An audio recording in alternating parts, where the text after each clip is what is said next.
这世上有2样东西，你千万别试图直视：一是太阳，因为太刺眼会灼伤你的眼睛；二是人性，因为太难测会让你惊出一身冷汗。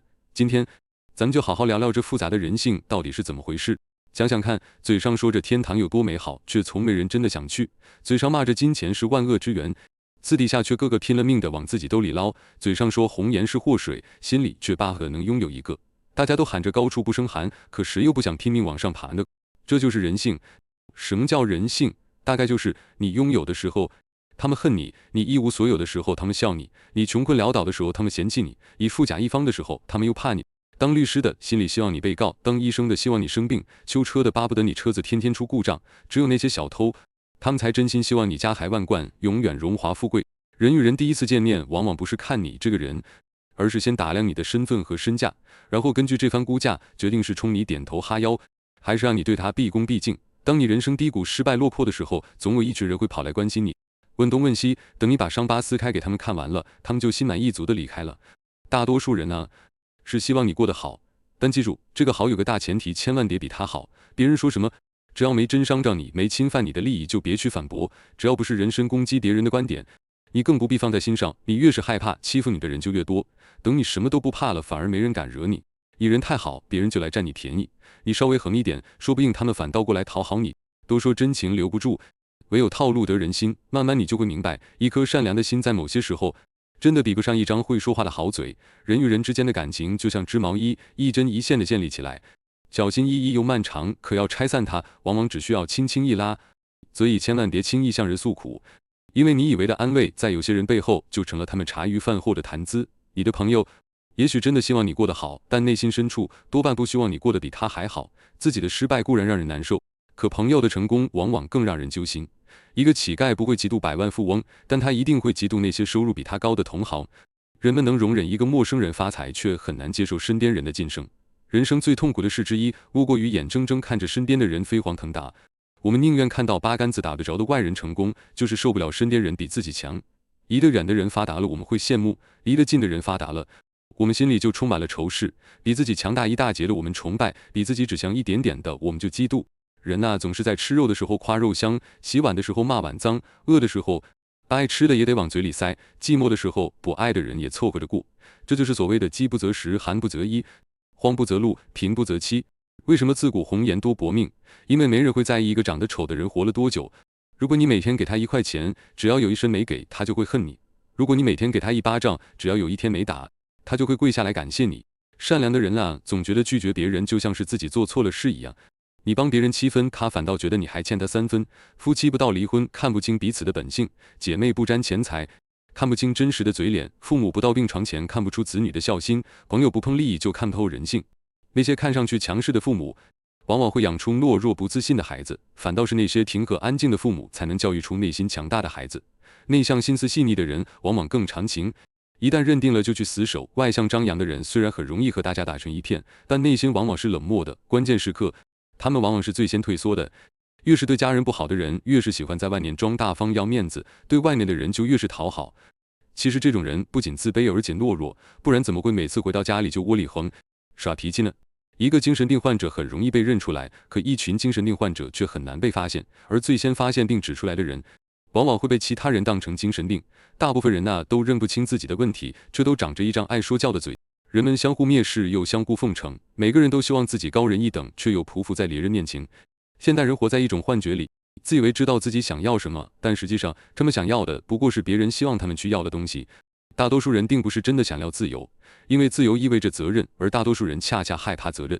一个人可以防御他人的攻击，但对别人的赞美却无能为力。所以记住，一定要学会夸奖别人，这能帮你减少很多不必要的敌人。所谓情商高，就是你说了假话，对方心知肚明却欣然接受；情商低呢，就是你明明说了真话，最后还得给对方道歉。人性最大的丑陋在于，明明自己揣着一肚子私心，却苛求别人大度，总想着让别人当圣人，自己偷偷当小人。因为那些你曾经帮助过的人，至少会在你落难的时候展现出怜悯。往往就是这些人最容易落井下石。说真话的人总是要像小人那样小心翼翼，而说假话的人却常常像君子那样义正言辞。没钱的时候，先把自己的人品做好，有钱了再把事情做好。可惜大多数人刚好相反，没钱的时候不把自己当人，有钱的时候不把事当事。如果有一天你感觉那些和你亲近的人都开始演了，别担忧，也别害怕，这说明你成熟了，没什么大惊小怪了。落难时你才认识了真正的朋友，得意时朋友才认识了你，大喜大悲时看清的是自己，大起大落时看清的是朋友。很多弱者其实也是一个恶人，只是因为弱小看得恶才没有破坏力，可一旦这种人翻身了，往往就会变本加厉的使坏。很多老实人也可能是个坏人，只是因为没见过世面才活得胆小如鼠，但一旦他们有了仗势，马上就会变得肆无忌惮和贪得无厌。很多老板对员工说，你们好好干，我们正在做一件有利于社会的大事，等公司赚大钱了，一定不会忘了你们。可现实往往是，老板要么干着干着就垮了，要么就是做大了以后把那些曾经同甘共苦的人都踢开了。很多男生对女生说，我真的很喜欢你，虽然我现在没钱，但我一定会努力赚钱，等我以后发财了，一定加倍补偿你。可现实往往是，这种男生要么根本没能力做大事，要么等以后发财了，就把身边的糟糠之妻抛弃了。所以那些张口闭口就是道德和情怀的人，往往都用这个标准要求别人，然后悄悄地实现自己的利益。和人谈钱往往会把人锻炼成狼，而和人谈感情却常常会把人养成白眼狼。因为靠钱维持的关系，如果能一直维持下去，最后往往会产生感情；而一开始就靠感情维持的关系，往往很容易因为利益而闹掰，最后就是互相记恨。夸人永远是对的，尤其当你不知道说什么，或者不想说任何可能惹麻烦的话时，一个劲的夸奖对方就行了。装傻永远是对的，尤其当你已经看透一切的时候，更需要装傻。越是看得透彻，越是需要藏起来，静静的等待就好。金钱会让人变坏吗？其实金钱本身不会让人变坏，也不会让人变好，它只会让人暴露真实的自己。金钱和权力一样，都是人性的放大器，它们会将人本身的样子放大很多倍，让你活得更接近最真实的自己。人在贫穷的时候，没机会释放自己的傲慢无耻，也没能力发挥自己的慷慨善良。当人有钱了，那些虚荣、贪婪、傲慢、自私、淫欲都会被放大。相应的，人的慷慨、善良、勇敢、仁慈、孝敬、奉献也会被放大。金钱让高贵的人更高贵，卑鄙的人更卑鄙，让深刻的人更深刻，浅薄的人更浅薄。安慰一个人的最好办法就是告诉他，其实我比你还惨。千万不要一个劲的讲大道理，只会让对方觉得自己真的很惨。这就是人性，我可以很失败，但我不能承认自己失败。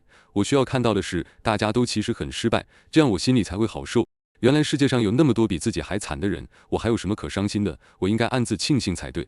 总之，不是每一个失败者都值得怜悯和同情，也不是每一个失败者都愿意面对真相，他们宁可自欺欺人，活在自我安慰里。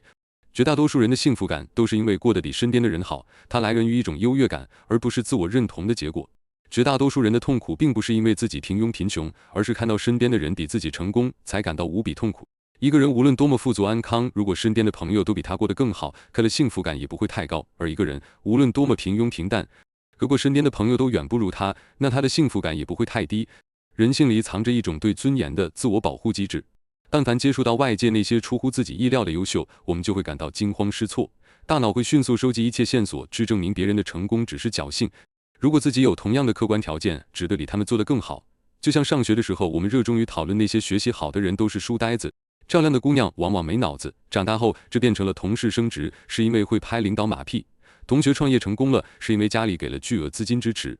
为了逃避身边人变好的结果，我们总喜欢把那些变好的人拉下马，踩在脚下去践踏他们的光环，以此获得心理上的满足。这种感觉甚至比自己取得成就还要快活。我们总喜欢把那些优秀和成功的人往最下三滥的地方想，只有这样才能安心，仿佛只有这样才能证明自己的庸俗不是孤立的，并为自己的不成功和生活在底层找到理由。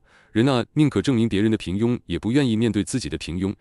这就是绝大多数人的格局，这其实也是在变相承认自己的无能。所以王小波说，人的一切痛苦，本质上都是对自己无能的愤怒。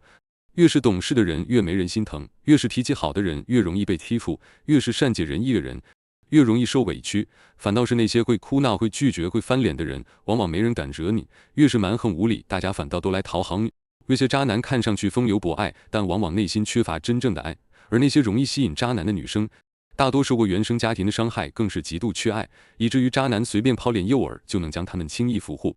人的两只眼睛是平行的，却不平等的看人；人的两只耳朵长在两边，却总爱听一念之词。单独的每一个人都是理性且聪明的，但只要他们聚合在一起，就会变得盲目又不理性，成为一群乌合之众，产生各种羊群效应。在这个你看我，我看你的社会里，所谓的正确，不过就是和别人相似而已。任何一种凌驾于他人之上的举止背后，都隐藏着一种急需遮掩的自卑感。退让带来的，基本都是得寸进尺。别妄想能换来什么谦重和心疼。人有千念，心有千殿。知道的不要全说，听到了也不要全信。在这个薄凉的社会，你永远都不知道谁在算计谁。鬼有什么可怕的？却这连处处都是戏精，人人一张百变脸。今天你跟别人掏心掏肺，明天一定会后悔的撕心裂肺。善良可以免费，但不能廉价。付出不讲究回报，只会适得其反。不要对一个人无条件的好，再爱也不要，因为时间久了，那个人会习惯，然后理所当然。得不到回应的热情要适可而止，因为这种付出感动，到头来往往只有自己。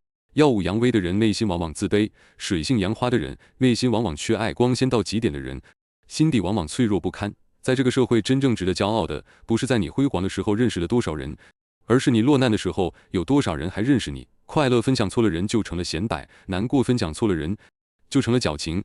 有时候非要让现实给你一巴掌，你才知道社会有多虚伪。非要让所谓的朋友把你伤得体无完肤，你才知道人心有多可怕。永远不要怪别人不帮你，也永远别怪他人不关心你。活在世上，我们都是独立的个体，痛苦难受都得自己承受，没人能真正理解你。石头没砸在他脚上，他永远体会不到有多疼。凡事适可而止，善良过了头就缺少心眼，谦让过了头就成了软弱。如果事事都太大度和宽容，别人也不会感激你，反而会变本加厉。过分善良也是一种傻气。无论你活成什么样子，背地里都会有人对你说三道四，不申辩不计较，一笑了之，其实就是最好的蔑视。很多相遇都是一见如故，再见陌路。你对一个人好，对方不见得记住，但你对一个人坏，对方也许会记一辈子。不奢求与人为善，但切莫惹是生非。心怀希望的人，处处能发现阳光；内心丑陋的人，处处会看到黑暗。过数时候，你是个怎样的人，你看到的世界就是怎样的。生气是拿别人的错误惩罚自己，苦恼是用自己的过失折磨自己，忧虑是用未知的风险吓唬自己。落难时你认识了朋友，得意时朋友认识了你，大喜大悲时看清了自己，大起大落时看清了朋友。这社会经不起细看，人性经不起细究。我忽然明白了鲁迅在《狂人日记》里写的那句话。